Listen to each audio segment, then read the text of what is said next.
All right, everyone. Today we're going to be looking at the UN Wumuksen Part 2. Part 1 was when they decided to fight a brave battle against the word men in language. And they were saying you shouldn't say policeman, you should say police officer. You shouldn't say fireman, you should say firefighter. Kind of funny coming from an organization that has women into it. So I decided to help them out, and I'm calling them UN Wumuksen because I think this would be more appropriate. Also very interesting that this piece of wisdom, this fighting against bigotry through changing language can only be applied to the English language. Kind of difficult to apply to Latin languages, which are very gendered. So I don't know, like, what do I do in Romania or in Germany, where you have what do you have? Das Polizei? Huh? How is it? Like, it already genderizes. How can they fight? How can they be as enlightened as the English speaking people? The UN Wumuksen hasn't found the solution for that yet. But now they're coming up with some other high takes, which are getting ratioed and BTFO'd in the comment section. But again, like, this ideology is not meant to be discussed or, to go through the normal process that ideas go in society. No, like, this is the type of ideology that can only exist with censorship and with taxpayer money. The moment a company tries to do it, like Gillette, it ends up having people giving them the middle finger, and Gillette goes like, well, maybe we did a mistake. Like, at the end of the day, we want to make money. But when it's with the taxpayer and the taxpayer has to pay it, then, well, you get to have it at UN Women. I personally would think that the United Nations has more important things to do. There are countries in the Middle East where only recently did women get the ability to drive a car. I think there might be a little bit more room for improvement there. I don't know if they lecture the language that these nations need to use in order to fight against bigotry. But I would say, like, maybe a little bit of a focus there would be required before, you can look at how people speak in the English world. Then again, what do I know? See, I don't get taxpayer money in order to be as enlightened as these people. But the thing is, this ideology used to be found on the corners of the internet, like Tumblr.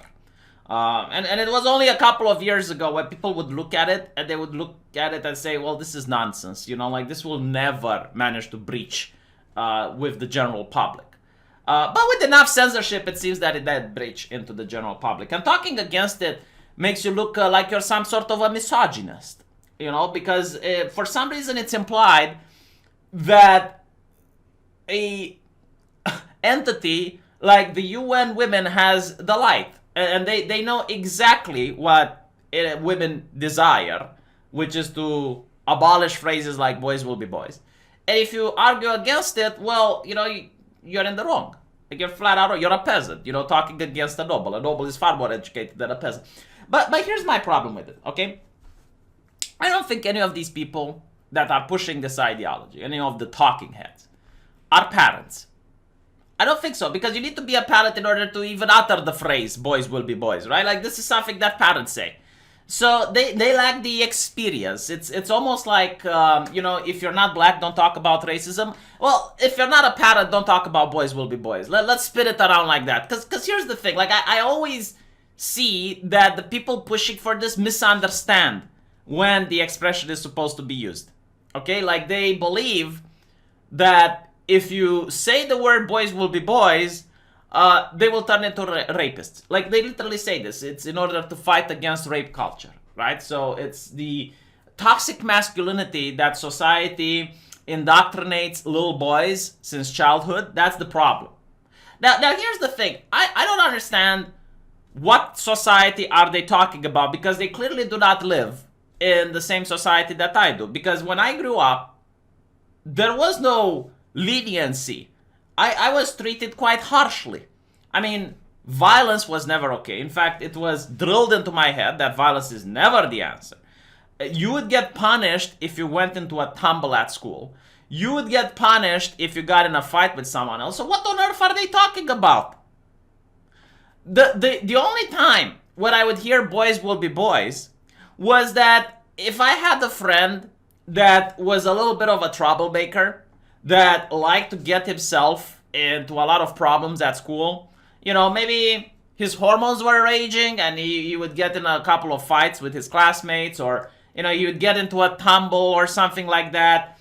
And like you would see his mother starting to cry because she doesn't understand where she went wrong. Like every single type of parenting that she tried to give to little Billy ended up with little Billy getting detention. And the mother was desperate, like she didn't know what else to do, so she was crying. And she would think that if Billy would continue down this path, he would end up as being a drug dealer or something, and he would eventually get locked up. That was the concern. That was why the mother was crying, because she would see that the kid is a deviant. He was misbehaving. He was a delinquent. So like, what can she do? And then, you'd have the teacher or the father coming up to that mother and say, well, boys will be boys. Basically, like, they will grow out of it. Okay? Like, it's normal. It's part of teenager rebellion for little boys to act like that. Eventually, he's going to grow some sense. That's what boys will be boys means. It means that if the kid comes home, covered in dirt and grass because it was raining outside and he had a tumble while playing soccer, that's what it means. It's like, okay, boys will be boys. It's like, yeah, they're a little bit more physical when they're growing up. They like a little bit of contact sports. It's normal. It's fine. Stop crying about it. That didn't mean that little Billy wouldn't get reprimanded. The boys will be boys was something that parents were told by other parents or psychologists or teachers. That was what they were trying to say. They were trying to say, look, your kid is normal. He's not Satan. That was the message. It wasn't that if little Billy was taharushing his classmate, then, oh, boys will be boys. That was never issued. In fact, I don't even remember that even coming up when I was growing up. Like, if a kid were to even, try to do something inappropriate to another girl in his class, the problem wasn't about talking about detention then. The problem was talking about getting the police involved. What countries did you live in where this wasn't normal? I'm really curious. Like, in what society do you think that if a boy would, let's say, either do something sexual to another of his classmates or, go overboard with the violence, like let's say he brings a knife at school, where do you feel like people would be like, oh, boys will be boys? I never heard that. Never. Do me a research. Like, you're the one making the claim. Show me a study or a poll where this is acceptable. In fact, I hear the opposite. I hear that there's too much policing in schools and zero tolerance policy is not a good thing. Because yes, in the society we live, violence is not accepted. On television, you're constantly being told that violence is not the answer. In school, you have the zero tolerance policy. Even some tumble or even some playground banter now that gets caught on Twitter. People are like, oh my God, look at how dangerous it is, even though they did the same when they were teenagers. The only time, like social media bans all type of even like glorification of violence, like even banter or, gamer talk is being banned now.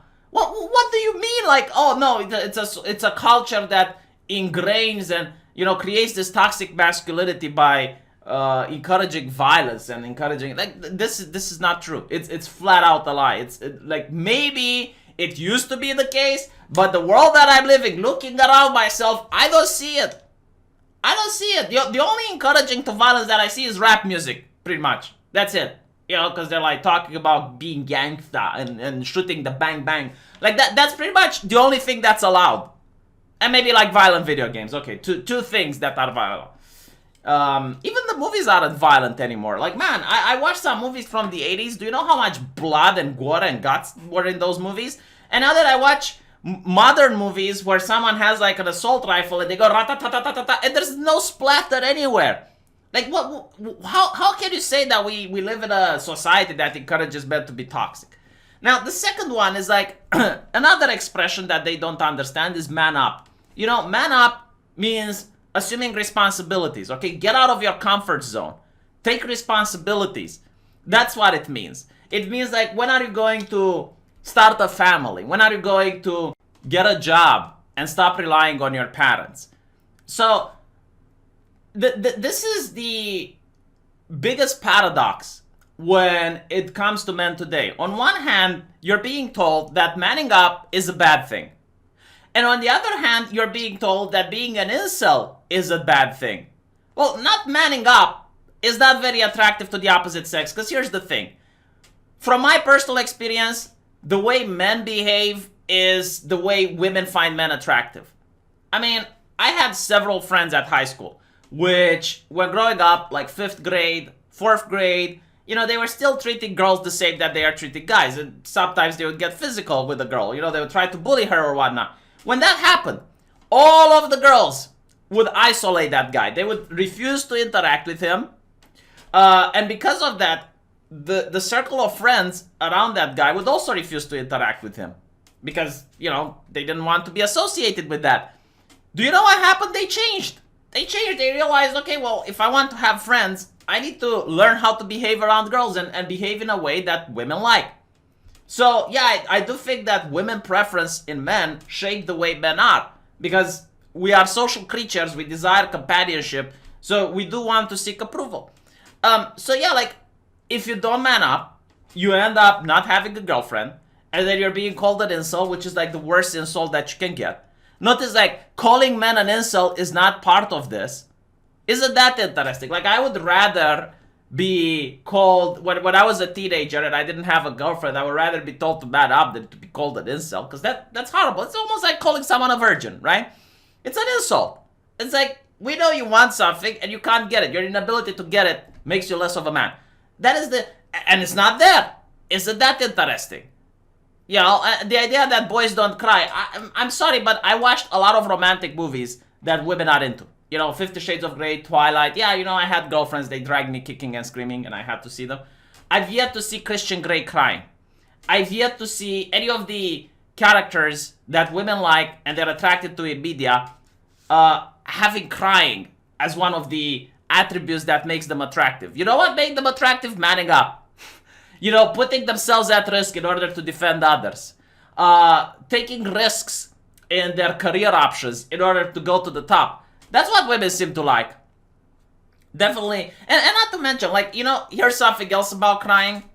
When Jordan Peterson opened up and started crying on the internet, who attacked him? Who was the group of people that attacked him like sharks? Because that's the thing. That's interesting. That's why you're not supposed to cry. Because if you cry, you're showing vulnerability. And the world is a horrible place. Believe it or not, even the people that talk about tolerance and acceptance and how loving it is, they're the first one to attack someone like Jordan Peterson the moment he spills a tear. Because that's what it is. So, it's for your own safety. Like, it's for your own psychological stability to only cry when you're among friends, when you're among people that you genuinely know and understand, than it is to cry in public, to cry in front of strangers that are going to use it as ammunition in order to just continue attacking, and then they see, oh, that's the vulnerability. Keep attacking them. So yeah, like, it's really interesting that this ideology exists. And it exists because there will never be a conversation between someone that defends this ideology and a person like myself. There will only be censorship. It will always be top-down dictating on how things should be. And they will never ask men. Like, poll men, like, just ask men, what do you do not like in our society? What is it that bothers you? Because I would start telling them, and they might not like what I have to hear. What they have to hear. The first thing that bothers men is unemployment, okay? That is the number one thing. Like, that is the most important thing. Second one would probably be ageism. Yeah, I don't like it that companies start firing people when they get older. Third thing that I don't like is that every single comment section, every single forum that is available on the internet is closed and locked down. No conversation, no talking gets to happen. Yeah, I don't like that. How can I express myself if I don't have a place to express myself? Where can I cry? Good question. Where can I cry if all the forums have disabilities? And then you also have the problem that all of the male spaces are being invaded by concerned mothers. I can't play soccer if my mom is there. I can't have fun with the lads at the pub if my mom is there. So why do you think I can play Overwatch if the forum moderators are there? Like literally every single game, every single outlet that after working 10 or 11 years at whatever it is that men work at, they come home and they want to play a little game to blow off some steam. They can't do that because the forum moderator is there watching their every move, and they're telling it's like, no. Even for offside behavior, we can ban you. We need to make sure that like everything you say is safe. Even if you're playing with friends in Overwatch, even if you're playing with four of your buddies, and you're having banter between you, you upload that on Twitch, a Blizzard moderator sees it, disagrees with your banter, they can ban each and every one of you. You know, that is something that actually affects men. Because a lot of men, they like to blow off steam when they're playing games, when they're in a competitive environment, and they like this banter. They like this banter that they throw back and forth. But this banter is now considered evil. It's considered problematic. It's adding to the structure of sexismus, of the heteropatriarchal, you know, like this is the problem. These are legitimate men problems. Ask any man you want. You know, ask them about, and you'll see that, yeah, no, they think that this is an issue. Unemployment, the fact that they don't get a lot of time to spend with their kids, high divorce rates, it's also a concerning issue. Yeah, you know, like, but no, like, who cares about, no, the problem, the real problem is that men aren't allowed to cry. Bitch, I can cry if I want to, but like, I don't feel the need, you know, like, that's also another thing. It's like, do men really feel the need? That's another question that you should ask. Do they legitimately feel the need to cry? Like, during the last years, the only time I cried is when my grandmother died, and I think that's acceptable. I think, you know, even among the more manly men, that's something acceptable. I've never heard someone being berated because he cried at a funeral. And if that happens, then the problem isn't with the guy crying, it's with the guy doing the beration. But anyway, right, I went on a rant long enough. Let me know what you think. See you guys in the comment section, and have a nice day.